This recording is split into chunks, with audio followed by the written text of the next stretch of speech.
Hello everyone, welcome back to a online solution. मैं हूं अशफाक। तो आज से आपका मैथ का क्लास शुरू है और अभी हम एनसीईआरटी मैथ क्लास 10 पढ़ा रहे हैं, प्रश्नावली 1.1। इस वीडियो में एक ही वीडियो में 1.1 का खात्मा कर देने वाले हैं, लास्ट कर देने वाले, ठीक है।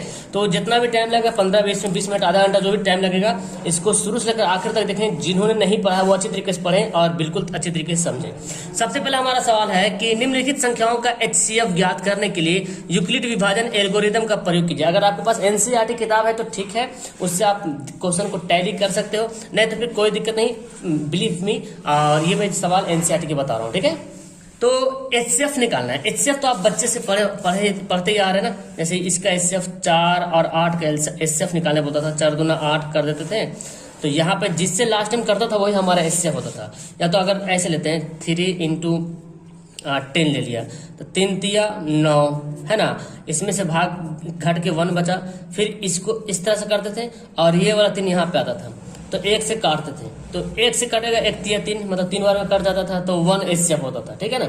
तो यहाँ पे भी हम लोग एल्गोरिदम के द्वारा यूक्लिड विभाजन एल्गोरिदम का प्रयोग करेंगे। देखिए यहाँ पे ये 135 और 225 दिया हुआ, ठीक है। तो हम लोग यहाँ पे क्या करेंगे ना, इस दोनों का HCF निकालना, मतलब मासा निकालना है। HCF मतलब मासा भी लिखा रह सकता है, महत्तम समापवर्तक, ठीक है ना। तो हम लोग यहाँ पे A और B दो वैल्यू मानना पड़ेगा। अभी बताते हैं क्यों मानना पड़ेगा। A जो है वो सबसे बड़ा जो वैल्यू होगा उसको A मानेगा, ठीक है ना। सबसे बड़ा वैल्यू को A मानेगा, ठीक है। और जो छोटा वाला उसको B मानेगा। यहाँ पे 135, ठीक है। उसके बाद हमको क्या करना है, यूक्लिड विभाजन विधि एक नियम है, ठीक है। आप लिखेंगे यूक्लिड विभाजन से। यूक्लिड विभाजन के फार्मूला से क्या समझते हैं हम लोग, इसका फार्मूला होता है A बराबर BQ प्लस R। आप पढ़े होंगे हिंदी में, अगर देखा जाए जैसे कि ये भाग हो रहा था, ठीक है। जैसे मान लें कि ये 4 है 8 है, 4 दूना 8 कर दिया, ये 0 आ गया। इसको हम लोग क्या बोलते हैं, भाज्य बोलते हैं। क्या बोलते हैं, भाज्य। इसको क्या बोलते हैं, भाजक बोलते हैं। इसको क्या बोलते हैं, भागफल बोलते हैं, ठीक है। और जो लास्ट में नीचे बचता है ये क्या होता है, शेषफल होता है, ठीक है ना। ये शेषफल होता है। तो हम लोग ऐसे भी इसका फॉर्मूला बनता है, क्या बनता है, भाज्य बराबर क्या बनता है, भाजक गुना भागफल, है ना। भाजक गुना भागफल, ठीक है। और जोड़ शेषफल, जोड़ शेषफल। यही बात यहाँ पे लिखा गया है। यहाँ भाज्य को A बोला गया, ठीक है ना, और भाजक B और भागफल को Q प्लस R, यानी कि क्वेश्चन होता है, यानी कि ये इंग्लिश वाला वर्ड है, ठीक है ना। तो जो यूक्लिड विभाजन नियम है यही होता है, यूक्लिड विभाजन विधि। भाज्य बराबर भाज्य गुना भागफल जोड़ शेषफल, यूक्लिड विभाजन एल्गोरिदम है। तो यहाँ पे हम कब तक HCF करते हैं, जब तक 0 हमारा मतलब शेषफल 0 ना आ जाए। हम लोग जो भाग विधि बना रहे थे वही बना रहे थे।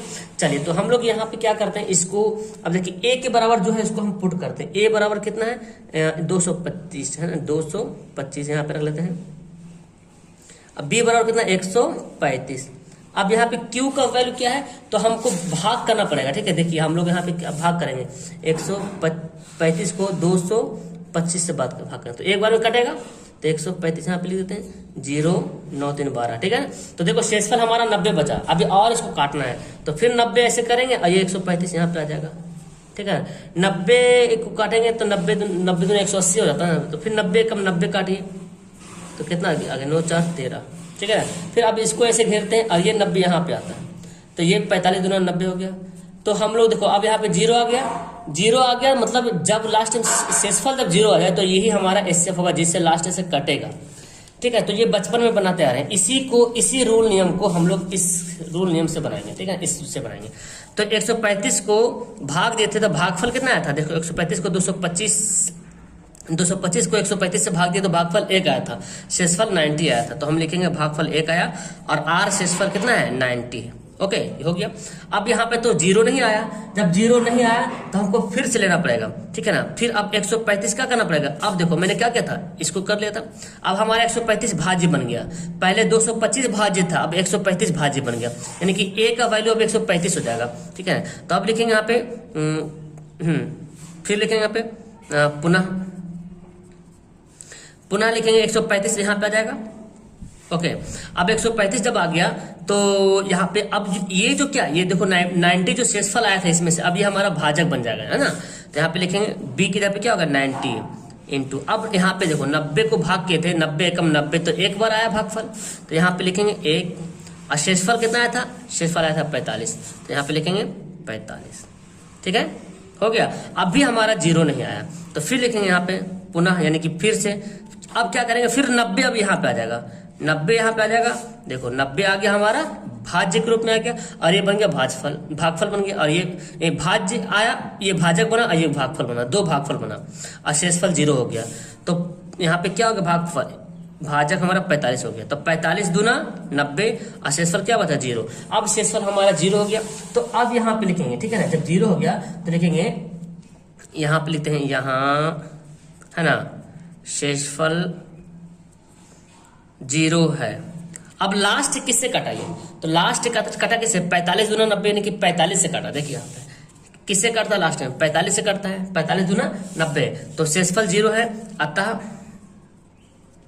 135 तथा 225 का HCF बराबर 45। ये हमारा क्या हो जाएगा, राइट आंसर हो जाएगा। समझ में आया आपको, एकदम अच्छे तरीके से समझिए, एक एक सवाल नोट करते जाइए, ठीक है, समझिए अच्छे तरीके से। तो अब देखते हैं दूसरा सवाल। दूसरा सवाल है 196 और 38,220, इसका करना हमको HCF निकालना है। तो यहाँ पे A बराबर क्या हो जाएगा, बड़ा वाला ले लेंगे 38,220, और B बराबर क्या हो जाएगा 196, ठीक है ना। तो हम लिखेंगे, इसलिए यूक्लिड विभाजन से, या यूक्लिड विभाजन एल्गोरिथम से जो लिख सकते हैं। क्या होता है फॉर्मूला इसका, यूक्लिड विभाजन में क्या फॉर्मूला देते हैं, A बराबर BQ प्लस R, ठीक है, यहाँ पे लिख लिया ऐसे। अब A का वैल्यू क्या रखेंगे, जो बड़ा वाला है 38,220, B कितना है 196, अब Q कितना आएगा, तो हमको क्या करना पड़ेगा, इसको भाग करना पड़ेगा। देखिए 196 है ना, और 38,220 है, तो हम लोग इसको भाग करके देख लेते हैं क्या, पहले इस तरह से बना के रफ में बना के देख लेते हैं। तो 196 को पहले एक बार में लगाते हैं, 196 कम 196, तो 196 को एक बार में लगाएंगे, क्योंकि 2 बार में ज्यादा हो जाएगा, ठीक है ना। तो 196 यहाँ पे लिखते हैं, मतलब जो भाग जैसे करते हैं वैसे करते हैं, ठीक है ना। 7 बचेगा, 9 8 17, और यहाँ पे कितना बचेगा, 2 में से 1 घटेगा 1, ठीक है ना। अब यहाँ पे ये 2 उतर जाएगा, अब 9 बार में लगेगा, ठीक है ना। 196 को 9 बार में लगा देखने की, क्योंकि यहाँ पे बड़ा सा वैल्यू आ रहा। तो 196 9 जब करते हैं तो 17 64 आता है, गुना कर लीजिएगा, ठीक है ना। 12 में से 4 घटेगा 8, और 5 हो गया ना, ठीक है ना। तो 15 9 6 15, और ये तो 0 हो गया, 0 हो गया, ये 0 उधर जाएगा। तो 196 5, देखिए तो कितना हो गया, 6 5 30 है ना जी, 9 5 45, 3 48 का बचा 4, 9 5 4 9, तो 0 आ गया शेषफल, मतलब पहले ही बार में 0 आ गया। मतलब कि 196 जो भाग करेंगे तो भागफल 195 आएगा, ठीक है ना, शेषफल 0 आएगा। तो हम डायरेक्ट यहाँ पे लिख लेते हैं, देखिए तो यहाँ पे कितना लिखेंगे 195, क्योंकि इसको गुना किए और शेषफल क्या है 0 हो गया। तो लिखेंगे यहाँ पे शेषफल 0 आ गया, तो हमारा कहानी यहीं पे खत्म हो जाएगा। लिखेंगे यहाँ शेषफल 0 है ना, अतः 196 तथा 38,220 का HCF बराबर कितना हो जाएगा, लास्ट किससे कटा 196 से कटा है ना, तो 196 क्या हो जाएगा, आंसर हो जाएगा। चलिए अब तीसरा सवाल पढ़ते हैं। तीसरा सवाल ये भी HCF बनाना है, ठीक है। एक एक सवाल मैं आपको करवा दूंगा, डोंट वरी, NCERT के एक एक सवाल मैं करवा दूंगा। ओके, चैनल पे ज्वाइन हो जाएं, जिन्होंने चैनल को सब्सक्राइब नहीं किया सब्सक्राइब कर लो, लाइक करो वीडियो को, डेली क्लास चलती है वो क्लासों को अटेंड करो, ठीक है ना। यहाँ पे A बराबर क्या लेंगे, जो बड़ा वाला वैल्यू है 867 को मैंने A माना, और B किसको मानेगा 255 को मैंने B माना। ओके, अब जब A और B मान लिया है तो क्या करना है, फिर तो वही रूल नियम अपनाना है। तो यहाँ पे लिखते हैं, इसलिए यूक्लिड विभाजन एल्गोरिथम से, है ना, यूक्लिड विभाजन एल्गोरिथम से लिख सकते हैं, एल्गोरिथम से, ठीक है ना। तो इसका इन्होंने क्या दिया था, A बराबर बी क्यू प्लस आर ये दिया था, इसी के अकॉर्डिंग हमको बनाना है। ओके, तो यहाँ पे ए क्या हो जाएगा बोलो, ए बड़ा वाला वैल्यू लिखेंगे 867 लिखेंगे ए, और बी का वैल्यू क्या है 255। अब आपको कहीं पे रफ करना पड़ेगा, यहाँ पे गुना हो रहा, ठीक है ना। तो हम देखते हैं 255 है और 867 है ना जी, 867 है। तो इसको डिवाइड करेंगे तो देखो 255 2 तिया 6 यानी कि तीन बार में लगा सकते हैं। 5 तिया 15 16 6 बचा 1 और 3 6 7 है ना, इतना आ रहा, देखो करीब आ रहा ना। अगर 4 बार में लगाएंगे तो ज़्यादा हो जाएगा, 2 चौक तो ऐसे ही 8 हो जाता है, तो यहाँ पे तो है ही है। अब बाकी 55 आगे बढ़ जाएगा, तो यहाँ पे कितना हो गया 7 में से 5 घटेगा 2 0 1, तो शेषफल तो 0 नहीं आया। तो अब हम एक स्टेप तो हमारा बन जाएगा, भागफल कितना हो रहा 3 हो रहा भागफल, तो यहाँ पे लिखेंगे कितना 3 लिखेंगे, और शेषफल कितना आया था 102 आया। तो शेषफल हमारा 0 तो नहीं आया, 102 आया। ओके, अब क्या करेंगे फिर लिखते हैं पुनः। ओके, पुनः यहाँ पे लिखते हैं। तो अब यहाँ पे क्या करेंगे, इसको ये जो 255 है, अब इसको हमको a मानना है। 255 को मैंने a के बराबर मान लिया। अब b क्या होगा, ये जो 102 है ना, ये हो जाएगा b हमारा 102। अब फिर यहाँ पे गुना होगा। अब हम देखते फिर से डिवाइड करते हैं ये वाला, यानी कि इसको इस तरह से करेंगे, अरे 255 यहाँ पे आ जाएगा। तो अब इसको डिवाइड करते हैं, ठीक है ना। तो 102 दूना 204 हो जाएगा, 204, क्योंकि 3 बार में तो लगेगा नहीं है ना जी, तो कितना आ गया 2 आ गया। अभी भी शेषफल 0 नहीं हुआ, भागफल 2 हो रहा, ठीक है ना। तो फिर यहाँ पे लिखेंगे हम कितना बार में आया, 2 बार में आया हमारा 102 दूना, तो कितना आया 102 दूना किए तो 51 जो हमारा हो गया था क्या शेषफल हो गया था, है ना। 51 क्या गया था शेषफल आ गया। जब तक 0 नहीं आएगा ऐसे बढ़ते जाएंगे, ठीक है ना। फिर पुनः यहाँ पे लिखेंगे। अब ये जो हमारा 102 था ये हमारा a के बराबर वैल्यू बन जाएगा। ओके, और यहाँ पे क्या करेंगे, ये जो 51 है ये हमारा b के बन जाएगा। अब 51 दूना तो जानते हैं 102 होता है, 51 दूना 102 और 0 क्या हो गया शेषफल हो गया। लिखते हैं यहाँ शेषफल 0 है ना। अतः 867 तथा 255 का HCF बराबर कितना हो जाएगा, किससे लास्ट कटा, लास्ट कटा किससे, तो लास्ट कटा 51 से है ना जी। 51 दूना 102, तो लास्ट 51 से कटा, इसलिए हमारा HCF क्या हो जाएगा 51, यहाँ पे क्या हो जाएगा आंसर हो जाएगा। इसी तरीके से हमारा ये पहला क्वेश्चन खत्म हुआ। अब हम चलते हैं दूसरे क्वेश्चन की ओर। तो चलिए सवाल हम लोग सेकंड पढ़ते हैं। सवाल सेकंड क्या बोलता है, दर्शाए कि कोई भी धनात्मक विषम पूर्णांक 6q+1 या 6q+3 या 6q+5 के रूप का होता है, जहां q पूर्णांक। देखिए बहुत आसान सा सवाल, आप जानते हैं इसको। देखो कोई भी पूर्णांक होता है ना, विषम पूर्णांक 6q+1 के रूप का होता है। जैसे देखिए यहाँ पे कोई q के यहाँ पे कोई भी वैल्यू रख लो, q के जगह पे 2 रख लो, तो 6 दूना 12 1 13। देखो 13 क्या है, विषम है ना। q के यहाँ पे कुछ भी रख लो। अच्छा दूसरा क्या बोलता है 6q+3 बोलता है ना, 6q+3। q की जगह पे कुछ भी 1 से लेकर कुछ भी तक वैल्यू रखो, ये 0 भी रखोगे तो वही आएगा। 0 से लेकर कुछ भी वैल्यू रखो यहाँ पे q की जगह पे, और इसको हल करोगे तो हमेशा विषम आएगा। लेकिन इसको दर्शाना है, बना के बताना है, ठीक है, दिखाना है कि क्या विषम आता है, मतलब समझ रहे हैं ना, शो ऑफ करना है, दिखाना है, इसको सिद्ध करना है। ओके, ऐसे तो जान ही रहे कि धनात्मक तो आएगा ही आएगा। चलिए तो हम यहाँ पे मानते कोई पूर्णांक होगा हमारा। ओके, तो हम यहाँ पे मानते हैं, देखिए इसको हल करते हैं। माना कि ए कोई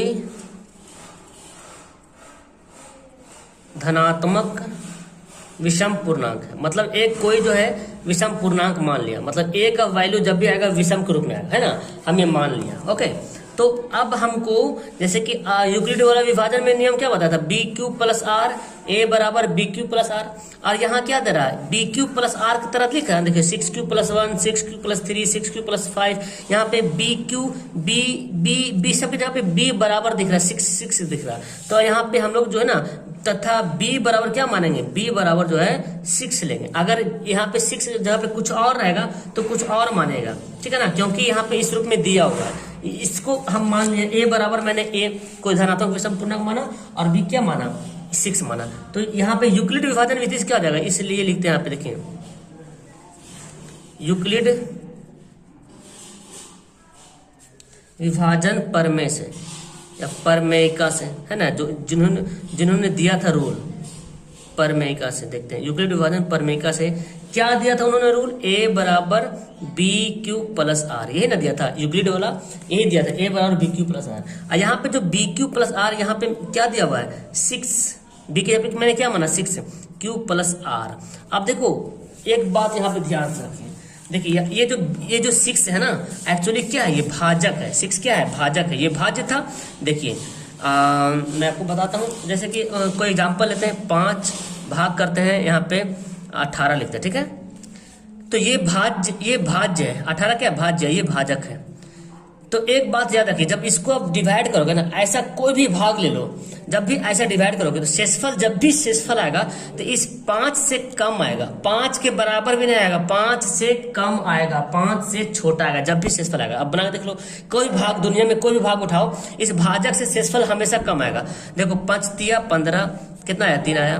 कोई भी भाग बनाओ शेषफल हमेशा 5 से कम आएगा, कोई भी भाग उठा लो। ओके, तो यहाँ पे पता चल रहा है कि शेषफल जो हमेशा ये जो 6 है तो मतलब 6 से कम रहेगा। यहाँ पे भाजक 6 था तो 6 से कम रहेगा, यहाँ 5 है तो 5 से कम है। तो हम यहाँ पे लिखेंगे क्या, कोई भी भाजक होगा भाग करेंगे तो जो शेषफल आएगा वो 6 से हमेशा क्या आएगा कम आएगा। तो यहाँ पे हमको लिखना पड़ेगा कि यहाँ पे लिखेंगे, यहाँ आर बराबर क्या लिखते हैं, आर बराबर 1 होगा, 0 भी हो सकता है, या तो 1 हो सकता है, या 2 हो सकता है, या 3 हो सकता है, या 4 हो सकता है, या 5 हो सकता है ना। यानी यहाँ पे क्या हो सकता है, यहाँ पे अगर यानी कि यहाँ पे बोला जाए, यानी क्या होगा, जो आर का वैल्यू होगा वो 0 से बड़ा होगा या बराबर होगा, है ना। आर का वैल्यू 0 से बड़ा या बराबर होगा, या तो 6 से छोटा होगा, है ना, 6 से क्या होगा छोटा होगा, सॉरी यहाँ ऐसे लिखे ना, छोटा मतलब ऐसे, 6 से छोटा होगा, आर का वैल्यू 6 से क्या होगा छोटा होगा, ये वाला है, ठीक है। लेकिन 6 के बराबर नहीं होगा, 6 से छोटा होगा। इतनी बात समझ में आ रहा है आपको? तो यही मेन बात है, अगर ये बात आप समझ गए तो आगे आपको बनाने के लिए एकदम आसान हो जाएगा, ठीक है ना। तो आर का वैल्यू यहाँ पे संभावित 1 हो गया, है ना, यानी कि आर जो होगा वो 0 के बराबर भी हो सकता है, 0 से बड़ा हो सकता है, लेकिन 6 से छोटा होगा, 6 से बड़ा नहीं होगा, ठीक है। अब देखते हैं यहाँ पे करते हैं, लिखते हैं यहाँ पे, इसलिए जब r बराबर 0 रखेंगे तो इस पे अगर हम सेट करते हैं तो क्या हमारा आता है, ठीक है। जब r बराबर 0 रखते हैं, इसलिए a बराबर क्या होगा 6q प्लस 0, r के वैल्यू क्या है, यहाँ पे r के जब हम 0 रखें यानी कि क्या आ गया 6q आ गया, ओके 6q आ गया। अच्छा, फिर यहाँ पे लिखेंगे जब r बराबर क्या 1, तो इस तरह से हम पूरा लिखेंगे, इसलिए a बराबर क्या होगा 6q प्लस 1, है ना जी। a का वैल्यू क्या हो गया 6q प्लस 1 हो गया, ओके। जब लिखेंगे, जब r बराबर क्या लिखेंगे 2, इसलिए a बराबर क्या हो जाएगा 6q प्लस 2। तो यहाँ पे हमें ऐसे कर लेना है ना। अब देखो a के बराबर क्या आएगा 6q प्लस 6q हो गया, 6q प्लस 1 हो गया, 6q प्लस 2 हो गया, 6q प्लस 3 हो गया, 6q प्लस 4 हो गया, 6q प्लस 5 हो गया। अब देखो यहाँ पे मैंने a को क्या माना, मैंने a को विषम माना, क्योंकि यहाँ पे विषम दिया हुआ था, तो मैंने a को विषम माना। अब a विषम है, अब देखो यहाँ पे कुछ भी वैल्यू रखो, अगर 1 रखते हैं तो 6 कम 6 अच्छे क्या होता है सम होता है ना जी। यहाँ पे कुछ भी वैल्यू रखो, 1 2 3 4 कुछ भी वैल्यू रखोगे सम संख्या आएगा, यहाँ पे विषम आएगा, क्योंकि एक जो जुड़ के क्या हो जाएगा विषम हो जाएगा। अच्छा, तो 6q में कुछ भी वैल्यू रखें, देखो 6 गुना 6q है ना, तो 6 गुना 5 कितना जाएगा 30, ये भी क्या आ जाएगा 30 सम है। और 30 में अगर 1 जोड़ोगे तो विषम हो जाएगा, 2 जोड़ोगे तो सम हो जाएगा, अगर 30 में हम 3 जोड़ेंगे तो विषम संख्या हो जाएगा। तो यहाँ पे देखो ये जो 1 जुड़ रहा है ये क्या विषम संख्या वाला हो गया, और ये जो 2 जुड़ा वो सम संख्या हो जाएगा, ये 3 वाला विषम संख्या, ये 4 वाला सम संख्या, ये 5 वाला विषम संख्या, क्योंकि यहाँ पे 6q तो सम संख्या है, उसमें सम संख्या में विषम संख्या जोड़ेंगे तो हमेशा क्या होगा विषम संख्या होगा।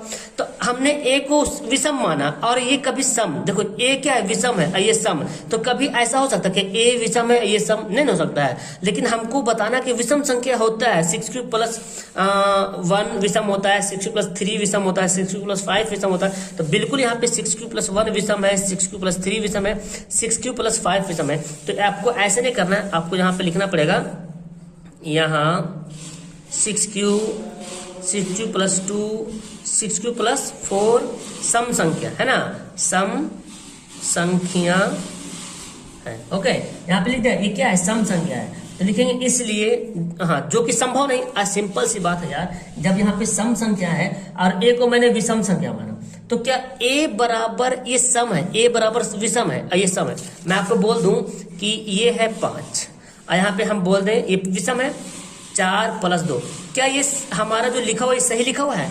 अब बोलेंगे सर नहीं, गलत। क्यों? क्योंकि 5 सर ये बराबर के मतलब ये होता है कि दोनों तरफ राइट साइड लेफ्ट साइड दोनों बराबर होना चाहिए। यहाँ पे आ रहा 6, यहाँ पे 5, कभी बराबर हो नहीं सकता है। तो यहाँ पे वही कंडीशन है कि यहाँ पे ए मैंने सम विषम माना और ये आ रहा सम, तो सम विषम तो कभी बराबर नहीं हो सकता ना। यहाँ पे भी देखो सम, ये विषम है ये सम है, बराबर नहीं हो सकता, लेकिन बराबर हो रहा, जो कि संभव नहीं है, जो कि संभव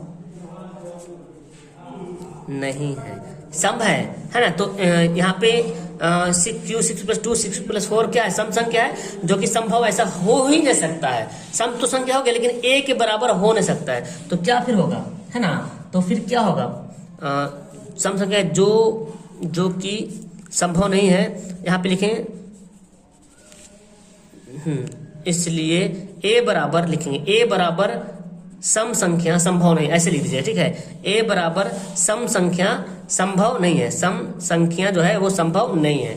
तो संभव नहीं तो क्या होगा, तो लिखेंगे इसलिए ए बराबर 6q + 1 है ना, 6q + 3 6q + 5 जो है संभव है ना। अतः यह क्या है, एक विषम पूर्णांक है, ठीक है ना। अतः यह एक क्या है, विषम पूर्णांक है। समझ में आई बात को समझना है मेन तरीके से कि मैं क्या बोला हूँ, सवाल क्या बोला जा रहा, आपको सिद्ध करके बताना है, लिख करके बताना है। ओके, चलिए देखिए तीसरा नंबर सवाल। ये देखिए सवाल तो बड़ा है लेकिन बन जाएगा बहुत आसान से, ठीक है ना। इसको बता क्या रहा कि किसी परेड में 616 सदस्यों वाली एक सेना आर्मी में टुकड़ी को 32 सेना वाले सदस्यों वाली एक आर्मी के बैंड के पीछे मार्च करना है, मतलब चलना है, ठीक है ना, पीछे पीछे चलना है। दोनों समूह को समान संख्या वाले स्तंभों में मार्च करना है, मतलब सेम एक जितना रहेगा इस स्तंभ में वही इस स्तंभ में रहेगा, सेम। उन स्तंभों की अधिकतम संख्या क्या हो सकता है जिसमें मार्च कर सकते हैं, ज्यादा संख्या क्या हो सकता है। तो जब ज्यादा बोला जा रहा है मतलब हमको HCF निकालना है, ठीक है ना, महत्तम समापवर्तक निकालना है। तो इन दोनों का महत्तम समापवर्तक निकालना है, ठीक है। तो यहाँ पे पहली सेना कौन है, एक सेना टुकड़ी 616 सदस्यों वाले एक सेना है और दूसरी जो है वो 32, ठीक है ना। तो यहाँ पे हम करते हैं हल, यहाँ पे हमको लिखना पड़ेगा, है ना। यहाँ पे लिखते हैं पहली सेना की सदस्यों की संख्या, ठीक है ना। पहली सेना के सदस्यों की संख्या कितना है, 616 है, ठीक है ना। तथा दूसरी कितना है, देखिए यहाँ पे लिखते हैं, दूसरी सेना की सदस्यों की संख्या कितना है, 32 है। तो पहली जो सेना के जो टुकड़ी है वो 616 सदस्य है, दूसरा में 32 सदस्य है। अब बोला जा रहा है कि अब देखिए, अब जब इन दोनों के HCF निकालेंगे तो क्या आ जाएगा, हम यहाँ पे लिखेंगे, है ना। यहाँ पे लिखते हैं, माना कि ए बराबर क्या मान लेंगे, बड़ा वाला वैल्यू की ए मानते 616 और बी बराबर क्या मानेंगे, मैंने 32 यहाँ पे मान लिया, ए बराबर ये मान लिया, बी बराबर इसको मान लिया। अब हम लोग यूक्लिड विभाजन विधि से बनाते हैं, है ना। तो विभाजन विधि से कैसे लिखते हैं, इसलिए ए बराबर BQ + R, ठीक है ना, BQ + R। तो ए का वैल्यू क्या हो जाएगा, 616 हो जाएगा, बी का वैल्यू क्या हो जाएगा, 32। अब आपको 32 को इससे डिवाइड करना पड़ेगा, ठीक है। तो 19 बार में कहीं ना कहीं करता है, ठीक है ना, लेकिन पूरा करता नहीं, बल्कि यहाँ पे शेषफल बच जाता है कितना, 8 बच जाता है शेषफल। जब इसको भाग करोगे ना तो 32 को भाग करोगे तो 19 बार से कटेगा, लेकिन कहीं ना कहीं बच जाएगा, फिर 8 बच जाएगा शेषफल। तो शेषफल हमारा 8 हो गया। फिर यहाँ पे पुनः लिख के हम आगे बढ़ सकते हैं। 32 अब हमारा क्या बन जाएगा, ए बन जाएगा, और ये जो ठीक है, अब जो हमारा 19 है ना यहाँ पे बन जाएगा, ठीक है ना, सॉरी 8 होगा ना, 8 यहाँ पे बन जाएगा। तो 8 से गुना 4, 8 चौक 32 होता है, +0। तो शेषफल कितना आ गया, 0 आ गया। शेष यहाँ लिखेंगे, यहाँ शेषफल, इसलिए शेषफल क्या हो गया, शेषफल 0 हो गया, 0 है। शेषफल 0 किससे काट रहा, 8 से काट रहा, है ना, 8 से काट रहा। तो इन दोनों का जब भी देखो बोला जा रहा अधिक से अधिक, अधिकतम संख्या के मतलब हो गया कि हमको HCF निकालना है, ठीक है ना। तो लिखते हैं इसलिए 616 तथा 32 का HCF बराबर कितना आ गया, 8। ओके, 8 हो गया। तो अब यहाँ पे लिखते हैं, यहाँ पे जो सवाल बोल रहा है ना, अतः स्तंभों की अधिकतम संख्या है ना, वही बोल रहा ना, स्तंभों की अधिकतम संख्या क्या है जी, बताओ, स्तंभों की अधिकतम संख्या बराबर 8। ये हमारा क्या हो गया, आंसर हो गया, जिसमें टुकड़ी जो है सेना की टुकड़ी जो है समान संख्या में मार्च कर सकती है। तो अधिकतम आपको बोला जा रहा था, ज्यादा टेंशन लेना नहीं, इन दोनों के एसएफ निकाल के हल कर देना। ओके, तो चलिए आप सवाल नंबर 4 पढ़ते। ये सवाल 2 की तरह है, जिस तरह 2 बनाए थे ना, माने थे आर का वैल्यू जो अलग अलग आ रहा था, तो सेम इसी तरह से बोल रहा कि यूक्लिड विभाजन प्रमेय का प्रयोग करके दर्शाएं कि किसी धनात्मक पूर्णांकों का वर्ग, कोई भी धनात्मक पूर्णांक हो, अगर उसका वर्ग करते हैं तो किसी m पूर्णांक के लिए 3m या 3m+1 के रूप का होता है या नहीं होता, ये बताना है। ठीक है ना, तो चलिए इसको हम लोग हल करके दर्शाते हैं। तो पहले हमको मानना पड़ेगा, a का वैल्यू मानना पड़ेगा ना। लिखते हैं माना कि, है ना, माना कि a धनात्मक पूर्णांक है, ये मान लीजिए पहले आप। माना कि a जो है धनात्मक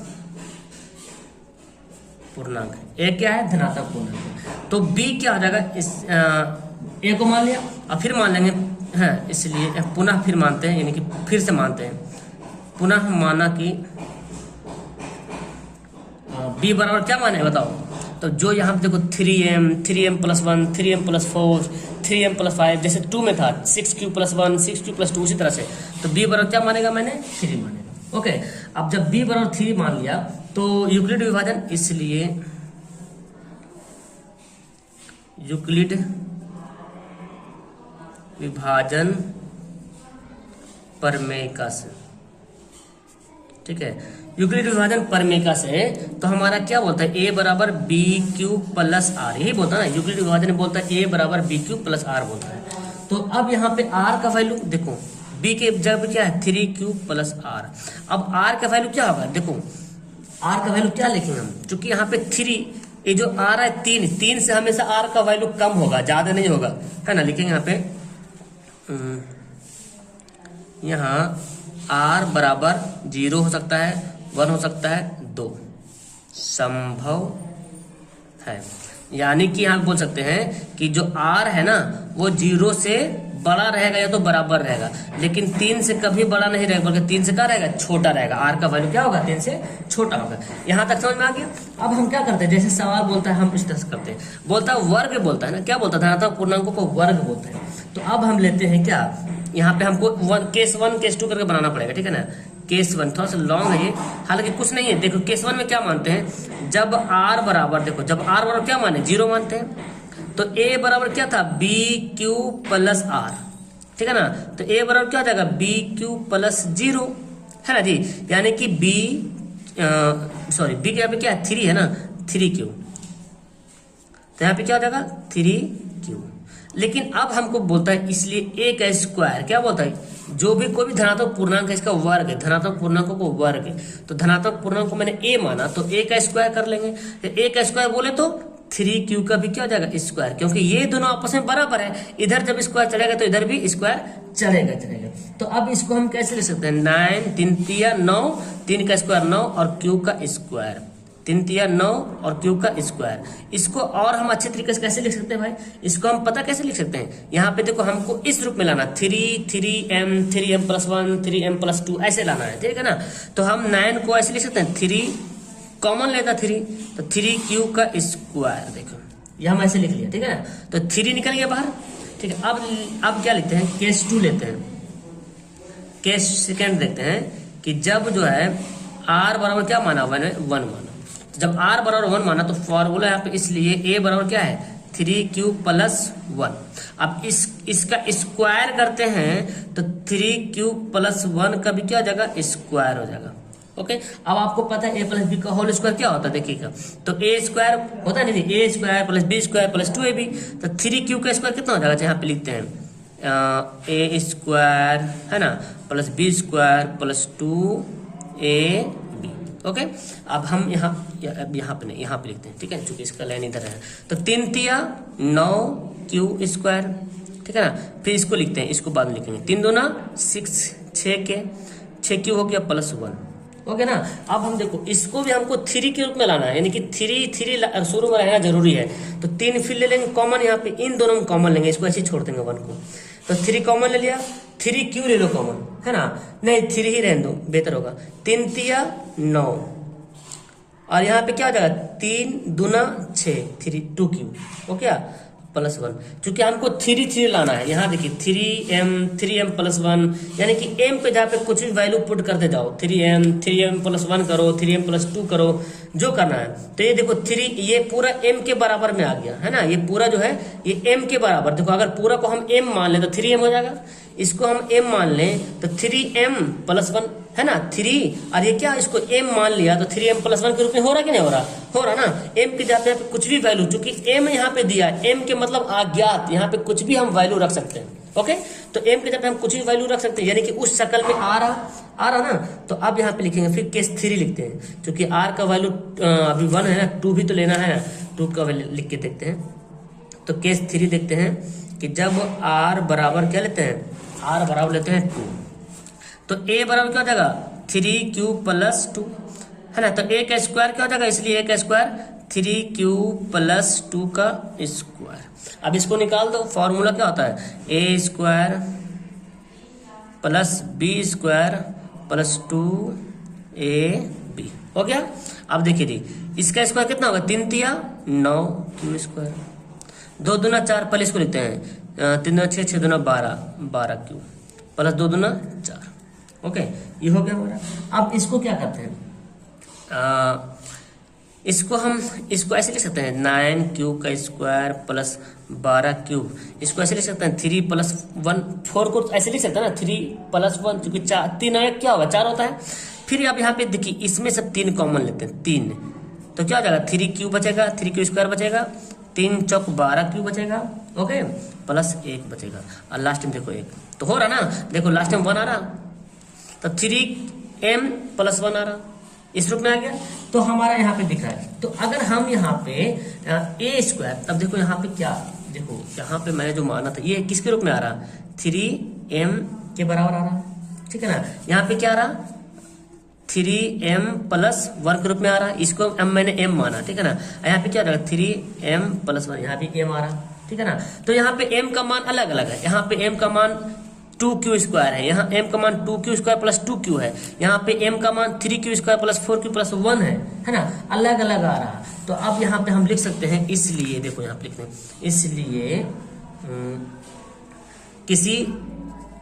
इसलिए किसी धन पूर्णांक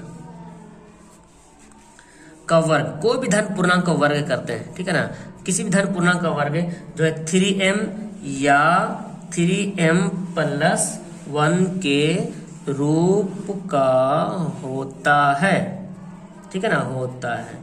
तो यहाँ पे आपका क्या हो गया, यही आपका प्रूफ हो गया, सॉरी प्रूफ लिखो, सत्यापन हमारा हो गया। तो ये देखो इतना लंबा चौड़ा बन गया, समझ आया। इसको नोट कर लो आप लोग। इसका मैं पीडीएफ भेजूंगा, कहाँ पे, टेलीग्राम पे पीडीएफ नहीं भेजूंगा, पीडीएफ में वेबसाइट पे भेजूंगा, लेकिन भेजूंगा पीडीएफ वेबसाइट पे। वेबसाइट का लिंक नीचे डिस्क्रिप्शन में दिया हुआ है, ठीक है ना। अगर आप पीडीएफ लेना चाहते हैं तो वेबसाइट पे जाएंगे आप, और मैथ के पेज पे ओपन करेंगे, वहां पे आपको रियल नंबर खुलेगा, रियल नंबर में आपको पीडीएफ मिलेगा। ओके, चलिए मैं आगे सवाल देखता हूँ। अभी हमारा 5 नंबर सवाल है, सेम टू सेम जैसे 4 नंबर सवाल था, वहां पे बोला जा रहा था वर्ग करने के लिए। अब यहाँ पे घन बोला, घन मतलब 3 पावर, कि यूक्लिड विभाजन प्रमेयिका का प्रयोग करके दर्शाएं कि किसी धनात्मक पूर्णांक का घन 9m प्लस 1 या 9m प्लस 8 के रूप का होता है, यानी कि क्यूब करना है, सेम बनाना है, सेम उसी तरीके से बनाना है। तो हम भी यहाँ पे चलो हल करके आपको बताते हैं, क्योंकि जिम्मेदारी लिए हम कि हम आपको एक एक सवाल करके पढ़ा देंगे, ठीक है ना। और आप पढ़िए ध्यान से, बस आपको समझना है आपको ध्यान से, बाकी तो बनाने तो आ ही जाएगा आपको। तो यहाँ पे क्या करना पड़ेगा, माना कि है ना, धनात्मक विषम पूर्णांक क्या मानते हैं, a मानते हैं, है ना, धनात्मक पूर्णांक यहाँ पे मानते हैं। माना कि मेरी राइटिंग उतनी अच्छी नहीं है, फिलहाल समझिएगा, ठीक है। धनात्मक पूर्णांक बराबर a, ठीक है, मान लिया, धनात्मक पूर्णांक a मान लिया। तो अब यहाँ पे क्या करते हैं, तथा b बराबर क्या माना, अब तो b बराबर क्या मानेंगे, तो देखो 9m प्लस 1 9m प्लस 8 है, तो b बराबर क्या मानेंगे, 9 मानेंगे। ओके, इसलिए यूक्लिड विभाजन प्रमेयिका से, यूक्लिड विभाजन प्रमेयिका से, ओके।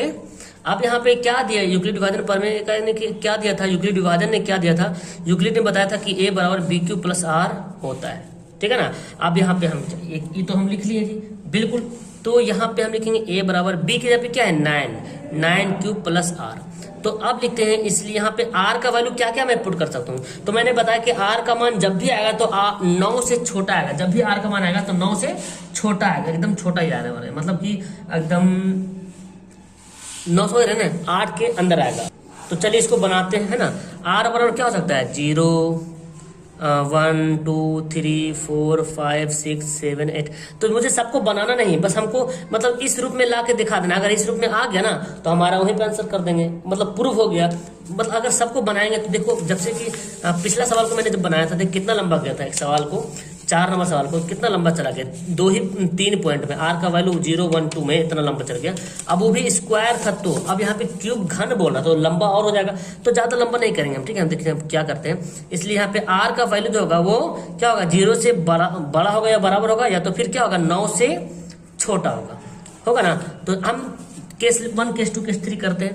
यहाँ पे लिखते हैं केस 1, चलिए यहाँ पे लिखते हैं, इसलिए केस 1 में क्या लिखते हैं, r बराबर, जब r बराबर 0 होता है तब जो है ना, जब r बराबर 0 होगा तब a बराबर क्या हो जाएगा, यहाँ पे b के यहाँ पे क्या है 9 है ना, 9 है, 9 क्यूब प्लस 0, मतलब कि क्या हो जाएगा 9 क्यूब। अब जब a का, इसलिए a का जब क्यूब करेंगे, क्योंकि क्या बोल रहा, घन बोल रहा ना, घन बोल रहा, वहां पे स्क्वायर बोल रहा था, अब यहाँ पे घन बोल रहा, तो घन करेंगे तो 9 क्यूब का क्या हो जाएगा, पावर 3 घन। अब देखो ये घन हो गया, यहाँ पे हमको करना पड़ेगा इसको। अब इसको क्या करेंगे, देखो 9 का घन कितना होता है, देखिए 9 का घन होता है 9 9 81 81 9 729 होता है, ठीक है ना, 729 होता है, ओके। और ये क्यों हो गया, 9 का घन की जगह 9 गुना 9 गुना 9, तो 9 9 81 9 729, ठीक है। हमको इसको 9m प्लस 1, जैसे कि इससे पहले वाला हम लाए थे, m का वैल्यू कुछ भी आ जाए लेकिन 9 आना चाहिए शुरू में, तो मतलब ये हो रहा कि 9 कॉमन होना है तो होना है, ठीक है ना। तो क्या अंदर हो जाएगा, तो अंदर क्या बचेगा, 81 बचेगा, 81 क्यूब का क्यूब, है ना, क्यूब का क्यूब। तो ये देखो 9m, यहाँ पे लिखते हैं, इसलिए 9 यहाँ पे m के रूप में दिख रहा है, m के जगह पे क्या, ये वाला m के रूप में दिख रहा है 9m, ठीक है। फिर आप देखते हैं केस 2 में दिखते हैं, r बराबर क्या 1 मानते हैं, तो इसलिए a बराबर क्या है 9 क्यूब प्लस 1, तो a का क्यूब क्या हो जाएगा 9 क्यूब प्लस 1 का होल क्यूब। अब इसको a प्लस बी का होल क्यूब करना पड़ेगा, है ना, तो a प्लस बी का होल क्यूब देखना पड़ेगा भाई, a प्लस बी का होल क्यूब क्या होता है, तो आपको पता होना चाहिए a प्लस बी का a cube plus b cube plus 3a² b plus 3ab² होता है ना। हम यहाँ पे लिखते हैं a क्यूब, देखिए a क्यूब प्लस b का क्यूब प्लस 3a², a कौन है 9 क्यूब हमारा a, 3a² b plus 3ab², तो a कितना है 9, अब b कितना है 1 का स्क्वायर, देखिए इतना करना पड़ेगा। तो इसका तो कितना आया था 9 का, तो अभी किए थे हम लोग, है ना, अभी तो किए थे ना 9 का। तो फिलहाल हम इसको ऐसे रहने देते हैं, अलग अलग कर लेते हैं, अलग अलग करते हैं, क्योंकि 9 का क्यूब करेंगे तो फिर काफी लंबा हो जाएगा। 9 का क्यूब को 9 का क्यूब लिखते हैं, ठीक है ना, और क्यूब का क्यूब लिखते हैं। उसके बाद हम क्या करते हैं ना, ये हमारा ये बंद, इसको लिखते हैं, ठीक है, 3 इंटू 9 का स्क्वायर और क्यूब का भी स्क्वायर, ठीक है ना, फिर प्लस यहाँ पे 3 इंटू 9 क्यूब, ये तो 1 गुना करेंगे तो 1 हो जाएगा, खत्म ना हो जाएगा, ठीक है। अभी क्या हो जाएगा, ये 1 का क्यूब यहाँ पे 1। अब देखो हमको यहाँ से 9 निकालना, देखो इसमें भी 9 है, इसमें भी 9 है, इसमें भी 9 है ना जी, तो 9 यहाँ पे निकालेंगे बाहर, तो एक 9 निकल गया बाहर, है ना। तो यहाँ पे 9 का एक क्यूब है, मतलब 3 9 में से एक 9 निकल गया बाहर, तो 2 थो बचा ना, 2 पीस बचा, तो यानी कि 9 का स्क्वायर बच गया, तो 9 9 81 बच गया, और एक क्यूब अंदर आ जाएगा। इसमें से एक 9 निकल गया बाहर, तो एक 9 तो बचा हुआ, तो 9 तिया 27 क्यूब स्क्वायर अंदर आ गया। इसमें से 9 निकल गया बाहर, तो 3 क्यूब बच गया। अब देखो इतना बड़ा आ गया, है ना, यानी कि 9, इसलिए यहाँ पे लिखते हैं 9m प्लस 1, इसके बराबर क्या है मैंने माना m हो गया, इसके बराबर जो m के जहाँ पे आ गया इसको मैंने m के बराबर कर दिया, तो 9m प्लस 1 हो गया। अब हमको 9m प्लस 8 के रूप में लाना है, ये तो आ गया है हमारा, ये लाना है, तो ये भी लॉन्ग बनेगा। चलिए बनाते हैं लॉन्ग है उसको। केस 3 में देखते हैं जी, r बराबर क्या है 2, चलिए तो हमारा a बराबर b 9 है ना, 9 क्यूब प्लस 1, तो a क्यूब बराबर क्या हो जाएगा, देखो ध्यान से 9 क्यूब प्लस 1 का होल क्यूब। आपको तोड़ना पड़ेगा a cube plus b cube plus 3a² b plus 3ab², है ना जी। चलिए तोड़ते हैं जी इसका, तो हाथ पैर तोड़ दें इसका, चलिए तोड़ देते हैं हाथ पैर। ए क्यूब कैसे लिखते हैं हम, देखो ये जो लिखा था मैंने ए क्यूब, इस बात को मैं नहीं लिख के डायरेक्ट इस बात को लिख देता हूँ। ए क्यूब का मतलब 9 पर भी 3 पावर और क्यूब पर भी 3 पावर। यहाँ पे ना टोटल ए है, 9 क्यूब क्या है, ए है, तो ए क्यूब, तो 9 पर भी 3 पावर और क्यूब पर भी 3 पावर, ए क्यूब हो गया, प्लस बी क्यू, तो बी को बाद में हटाता है, ठीक है, 3a² लिखते हैं, 3a² बी, 3a² यानी कि 9 का स्क्वायर और क्यूब का भी स्क्वायर हो गया ना, 3a², ओके, 3a² बी। अच्छा सॉरी, यहाँ पे 2 लिखेंगे ना, एक ही यहाँ पे 2 लिखेंगे, 2 लिखा है sorry, 3a² B plus 3ab², 3a तो ये कितना है 9q², 2 का स्क्वायर, प्लस बी क्यू था, बी का क्यूब, बी कितना था जी हमारा, बी 2 था ना, तो 2 का क्यूब आगे हो गया। अब देखो यहाँ पे हम फिर देखो 9 इसमें भी है, इसमें भी है, हम 9 लेते हैं कॉमन, 1 9 लिखा था, तो यहाँ पे 9 तो क्यूब है ना, तो स्क्वायर तो बच जाएगा, 9 का स्क्वायर बच जाएगा, तो 9 9 81 क्यूब, ये फिर 9 निकलेगा तो 9 तिया 27, अच्छा 9 तिया 27, 27 दूना 2 भी है ना, 27 दूना 54, सॉरी 27 दूना 54 क्यूब का स्क्वायर बचेगा, ओके ना। अब देखो यहाँ पे ये भी निकल जाएगा बाहर, 9 तो बाहर निकल गया, तो 2 दूना 4, 4 तिया 12 क्यूब। अभी क्या बचा, 2 का क्यूब कितना होता है, 2 का क्यूब तो होता है 8, तो हम लिखते हैं यहाँ पे 9m + 8, जो कि यहीं पे हम इसको स्टॉप कर देंगे, आगे बढ़ने की जरूरत नहीं है, क्योंकि हमारा प्रूफ यहाँ पे हो गया। ओके, जब प्रूफ हो गया तो हम यहाँ पे डायरेक्ट लिख देते हैं, अतः जैसे ही लिखे थे इसमें है ना, जैसे इसमें लिखे थे किसी धन पूर्णांक का वर्ग 3m या 3m + 1 के रूप में होता है, तो हम लिखेंगे किसी धन पूर्णांक का वर्ग, घर लिखेंगे यहाँ पे है ना, यहाँ पे लिखते हैं अतः किसी धन पूर्णांक का घन, वहां पे वर्ग था तो यहाँ पे घन लिखेंगे, 9m + 1 या 9m + 8 के रूप का होता है, ठीक है, ये इधर से आ गया, तो इतना लिखना पड़ेगा आपको, ठीक है ना।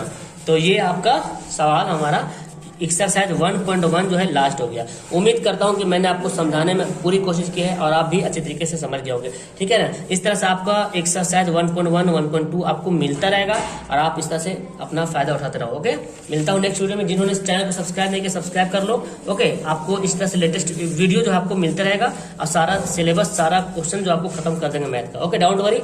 Okay, that's all, thank you everyone, bye.